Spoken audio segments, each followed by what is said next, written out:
Let's use a band today to help your glute bridge. So I pull out against the band with some soft elbows but not bending. That makes my lats and abs tighten, and then I can bridge up and down. It's just that simple. And that could be the end of the video, but we're going to go into a little more detail on this one. So I'm Kayvon with Functional Fitness VA, and today we're doing the banded glute bridge. You could call it a drill, call it an exercise, but as long as it helps, I don't care what you call it. So I pull out against the band here that gets my lats tight, and it helps get rid of this arch in my back. Now, when I say get rid of, I don't mean it disappears completely, but my lats get tight to connect my armpit to my rib cage.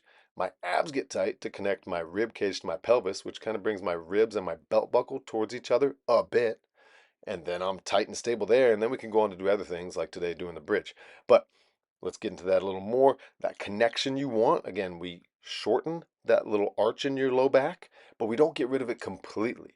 We want a little something. We're not trying to do a crunch and round here. I'm just trying to make that arch get smaller. So initially I can put my whole hand through here. We don't want that. We want to make it so we could put like half of a finger through there, right? And not through, but in.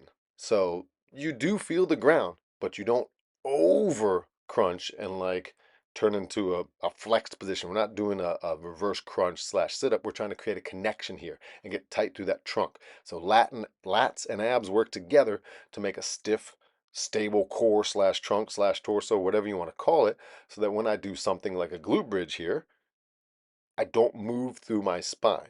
Right? We're trying to create a connection to create some stability, some rigidity, so that you can move. And again, the tips of my fingers can get through there.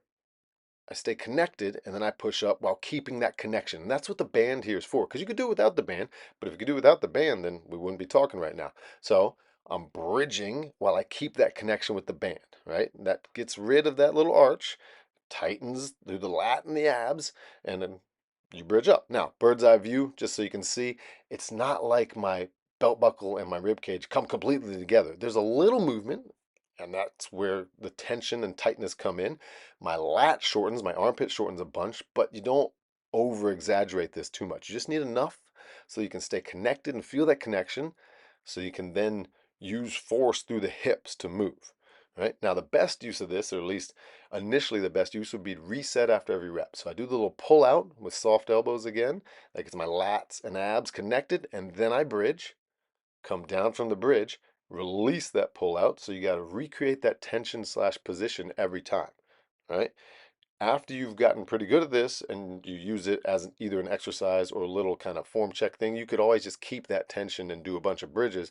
But initially, at least, and maybe forever, you want to re-engage, disengage, re-engage every rep. That's going to help your brain remember how to create that tension moving forward. So when you do things like regular bridges or a deadlift, foreshadowing there, you have the ability, you've gotten so much better at creating this tension because you practiced it every rep. Right? So here it is, moving into the deadlift. I shorten through my armpit. I also then connect, but, and this is where you could see it even more, you don't want to crunch and round, which would be like you pushing your back into the ground super hard. Again, you create a connection so that when you bridge up here, yeah, none of that. We're not rounding. We're creating a connection, not doing a crunch, creating a connection with my lats and abs, stiff torso, so that when I bridge, aka extend through my hips, push the floor away, right? Squeeze my glutes to get tall and tight. Lats, abs, glutes are all connected, and that's a strong and stable and hopefully safe deadlift, right? So you get tight and push the floor away, as I've said a million times, but this is a little drill to help you feel that tension because you can't get around getting tight with that rubber band there. Anyway, give that drill a try and then let it translate into your deadlift and see how it feels.